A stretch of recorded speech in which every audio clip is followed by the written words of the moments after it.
On Memorial Day this past Monday, Jill and I visited Arlington National Cemetery. As we entered those hallowed grounds, we saw rows and rows of crosses among the rows of headstones with other emblems of belief, honoring those who paid the ultimate price on battlefields around the world.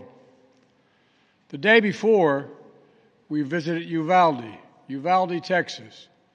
In front of Robb Elementary School, we stood before 21 crosses for 19 third and fourth graders and 2 teachers. On each cross, a name, and nearby, a photo of each victim that Jill and I reached out to touch. Innocent victims murdered in a classroom that had been turned into a killing field. Standing there in that small town, like so many other communities across America, I couldn't help but think there are too many other schools, too many other everyday places that have become killing fields, battlefields here in America. We stood at such a place just 12 days before, across from a grocery store in Buffalo, New York, memorializing 10 fellow Americans, a spouse, a parent, a grandparent, a sibling, gone forever. At both places, we spent hours with hundreds of family members who were broken, whose lives will never be the same. They had one message for all of us: do something. Just do something. For God's sake, do something. After Columbine, after Sandy Hook, after Charleston, after Orlando, after Las Vegas, after Parkland, nothing has been done. This time that can't be true. This time we must actually do something. The issue we face is one of conscience and common sense. For so many of you at home, I want to be very clear. This is not about taking away anyone's guns. It's not about vilifying gun owners. In fact, we believe we should be treating responsible gun owners as an example of how every gun owner should behave. I respect the culture and the tradition and the concerns of lawful gun owners. At the same time, the Second Amendment, like all other rights, is not absolute.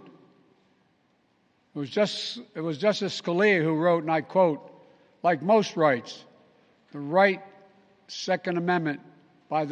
granted by the Second Amendment are not unlimited." Not unlimited. It never has been.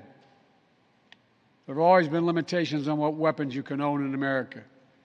For example, machine guns have been federally regulated for nearly 90 years, and this is still a free country. This isn't about taking away anyone's rights. It's about protecting children. It's about protecting families. It's about protecting whole communities. It's about protecting our freedom to go to school, to a grocery store, to a church, without being shot and killed.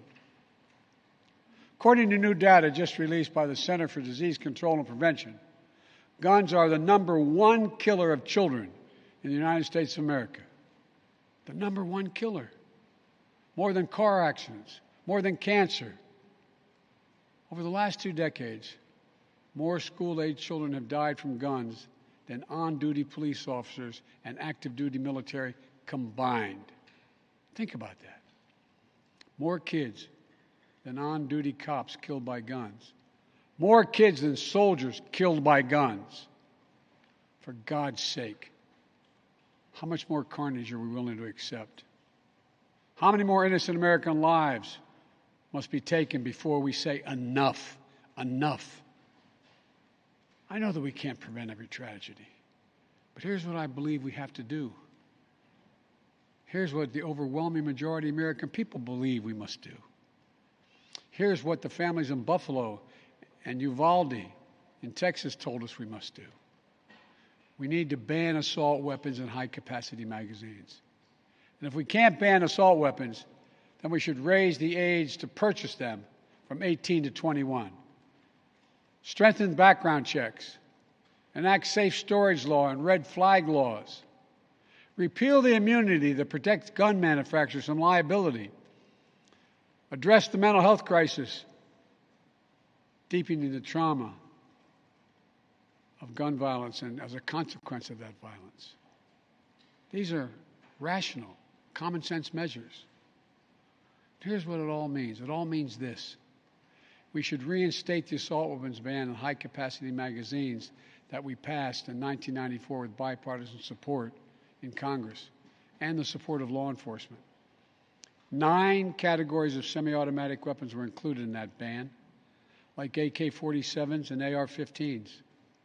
And in the 10 years it was law, mass shootings went down.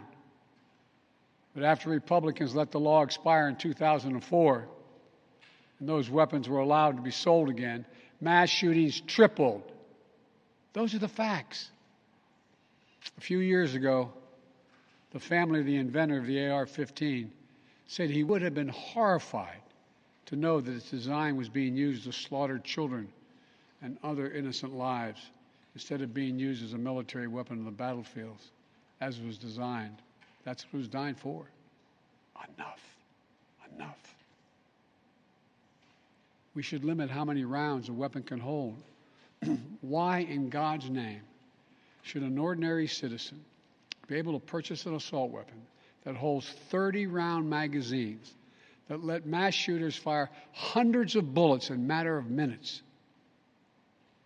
The damage was so devastating in Uvalde, parents had to do DNA swabs to identify the remains of their children. 9 and 10-year-old children. Enough. We should expand background checks to keep guns out of the hands of felons, fugitives, and those under restraining orders. Stronger background checks are something that the vast majority of Americans, including the majority of gun owners, agree on. I also believe we should have safe storage laws and personal liability for not locking up your gun.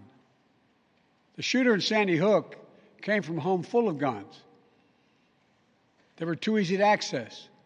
That's how he got the weapons. The weapon he used to kill his mother and then murdered 26 people, including 20 first graders. If you own a weapon, you have a responsibility to secure it. Every responsible gun owner agrees to make sure no one else can have access to it, to lock it up, to have trigger locks. And if you don't, and something bad happens, you should be held responsible. We should also have national red flag laws so that a parent, a teacher, a counselor can flag for a court that a child, a student, a patient is exhibiting violent tendencies, threatening classmates, or experiencing suicidal thoughts. It makes them a danger to themselves or to others. 19 states in the District of Columbia have red flag laws. The Delaware law is named after my son, Attorney General Beau Biden. Fort Hood, Texas, 2009, 13 dead and more than 30 injured. Marjorie Stoneman Douglas High School in Parkland, Florida, 2018, 17 dead, 17 injured. In both places, countless others suffering with invisible wounds. Red flag laws could have stopped both these shooters. In Uvalde, the shooter was 17 when he asked his sister to buy him an assault weapon. Knowing he'd be denied because he was too young to purchase one himself, she refused. But as soon as he turned 18, he purchased 2 assault weapons for himself. Because in Texas, you can be 18 years old and buy an assault weapon, even though you can't buy a pistol in Texas until you're 21. If we can't ban assault weapons, as we should, we must at least raise the age to be able to purchase one to 21. Look, I know some folks will say 18-year-olds can serve in the military and fire those weapons. But that's with training and supervision by the best trained experts in the world. Don't tell me raising the age won't make a difference. Enough. We should repeal the liability shield that often protects gun manufacturers from being sued for the death and destruction caused by their weapons. They're the only industry in this country that has that kind of immunity. Imagine if the tobacco industry had been immune from being sued, where we'd be today. The gun industry's special protections are outrageous. It must end. And let there be no mistake about the psychological trauma that gun violence leaves behind. Imagine being that little girl, that brave little girl in Uvalde, who smeared blood off her murdered friend's body onto her own face to lie still among the corpses in her classroom and pretend she was dead in order to stay alive. Imagine what it would be like for her to walk down the hallway of any school again. Imagine what it's like for children who experience this kind of trauma every day in school, in the streets, in communities all across America. Imagine what it's like for so many parents to hug their children goodbye in the morning, not sure whether they'll come back home. Unfortunately, too many people don't have to imagine that at all. Even before the pandemic, young people were already hurting. There's a serious youth mental health crisis in this country. We have to do something about it. That's why mental health is the heart of my unity agenda that I laid out in the State of the Union address this year. We must provide more school counselors, more school nurses, more mental health services for students and for teachers, more people volunteering as mentors to help young people succeed, more privacy protection and resources to keep kids safe from the harms of social media.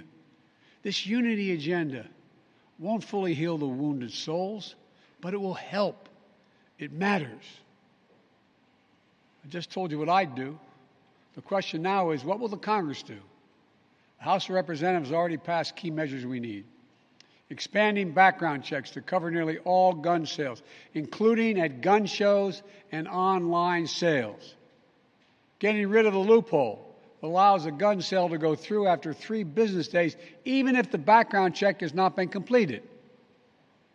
And the House is planning even more action next week.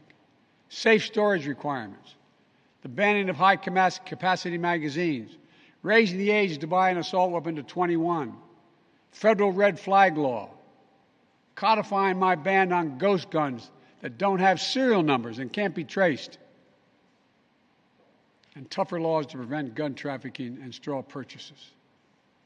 This time, we have to take the time to do something. And this time, it's time for the Senate to do something.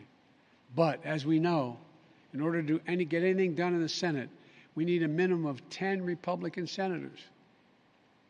I support the bipartisan efforts that include a small group of Democrats and Republican senators trying to find a way. But my God, the fact that the majority of the Senate Republicans don't want any of these proposals even to be debated or come up for a vote, I find unconscionable. We can't fail the American people again.